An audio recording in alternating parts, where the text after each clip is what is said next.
अस्सलामुअलैकुम पाकिस्तानी, उम्मीद है आप ठीक होंगे और बेहतरी की जानिब गामजन होंगे।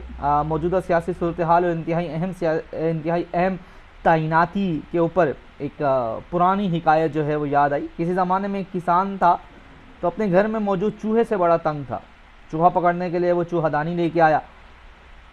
जब चूहा अपने बिल से बाहर निकला, चूहेदानी को उसने गौर से देखा तो बड़ा परेशान हुआ। वो जाके पहले कबूतर के पास जाता है और फिर मुर्गे के पास जाता है, फिर बकरे के पास जाता है। तीनों कहते हैं भाई हमारा तो इससे कोई ताल्लुक नहीं है, हम क्यों परेशान हो, चूहेदानी हमारा तो मसला नहीं है। चूहा डरते डरते अपने पाँव बजाते बजाते जो है वो अपने बिल के अंदर जाके घुस गया। रात की तारीकी में सांप कहीं से आता जाता चूहेदानी में फंस गया। किसान की बीवी ने ये समझा कि दरअसल इसमें चूहा फंसा है, और जब वो उसको उठाने गई तो सांप ने उसको काट लिया।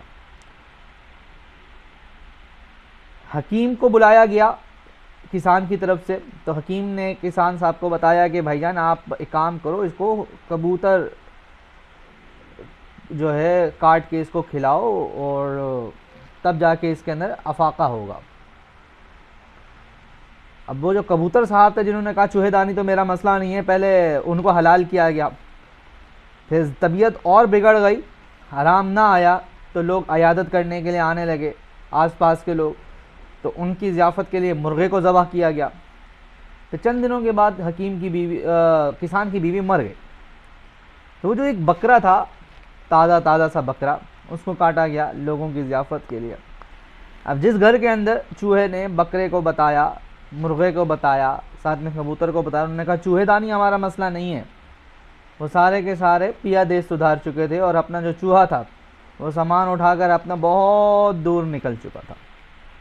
प्यारे पाकिस्तान के अंदर भी यही सूरत हाल है। हर दफ़ा यहाँ पर एक चूहेदानी आती है और सियासतदान कहता है कि भाई चूहेदानी हमारा मसला तो नहीं है, इसमें तो किसी और को फंसना है। लेकिन दरअसल होता क्या है कि वो बेचारा खुद ही उसकी भींट चढ़ा हुआ होता है। आज आप मौजूदा सियासी सूरत हाल को देखें तो रात को भी एक यही रस्साकशी चल रही थी, समरी आई है, समरी नहीं आई है, समरी आई है, समरी नहीं आई है। पुराने ज़माने का गाना था कि चिट्ठी आई है, चिट्ठी आई है। लेकिन सामने वाला बंदा कहता भाई चिट्ठी आई ही नहीं है। और आखिरकार जो ताकतवर लोग थे उन्होंने ऐलान किया कि भाईजान हमने भेज दी है चिट्ठी, पढ़ लीजिए। तो वो लोग जो 6 महीने तक पहले तक बगले बजा रहे थे कि इमरान खान जो है वो अपनी मर्ज़ी का बंदा लेके आ रहा है, अब वो परेशान है कि भाई हम किसको लगाएं। क्योंकि ये याद रखें कि कोई भी आपकी मर्ज़ी का बंदा नहीं होता। वो इमरान खान लगाएं तो भी उसकी मर्ज़ी का बंदा नहीं होगा, आप लगाएं तो भी उसकी मर्ज़ी का बंदा नहीं होता। वो इंस्टीट्यूशन से आता है, वो इंस्टीट्यूशन का बंदा होता है, वो आपका बंदा नहीं होता। तो बराए मेहरबानी इस मुल्क के बारे में सोचिए और ये सोचिए कि आपने इस बात को कैसे काबू करना।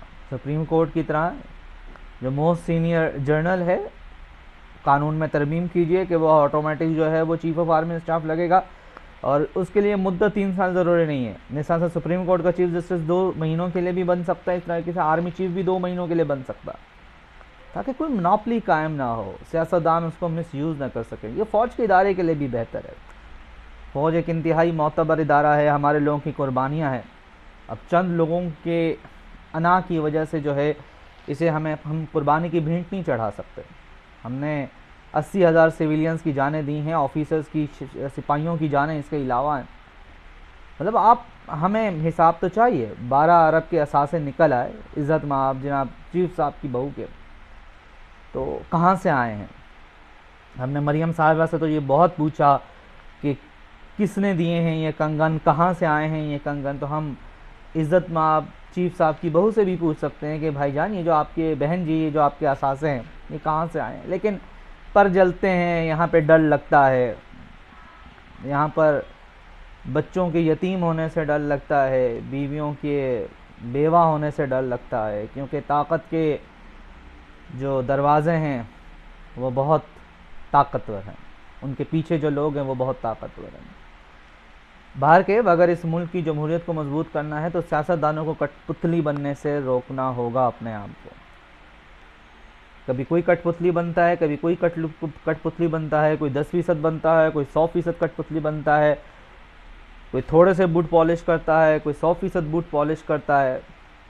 और अल्लाह के वास्ते इस मुल्क के अंदर जब किसी इदारे के चीफ़ की कोई जगह खाली हो तो वहाँ पे किसी सिविलियन को मौका दिया करें। हम सिविलियन से ब्लडी सिविलियंस के लाने के लिए नहीं रह गए।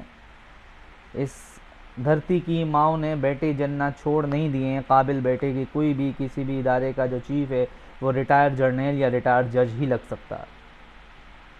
अब लॉ कॉलेजेस के अंदर ये रूल बना दिया गया है कि हाई कोर्ट का जो जज है वही इसका प्रिंसिपल लगेगा। आप मुझे ये बताइए, जिस बंदे ने सारी ज़िंदगी दरस व तदरीस से कोई वास्ता नहीं रखा, वो रिटायर होकर अब क्या बनेगा? हाई कोर्ट का, चूँकि वो जज है तो इसलिए वो लॉ कॉलेज का प्रिंसिपल बनेगा।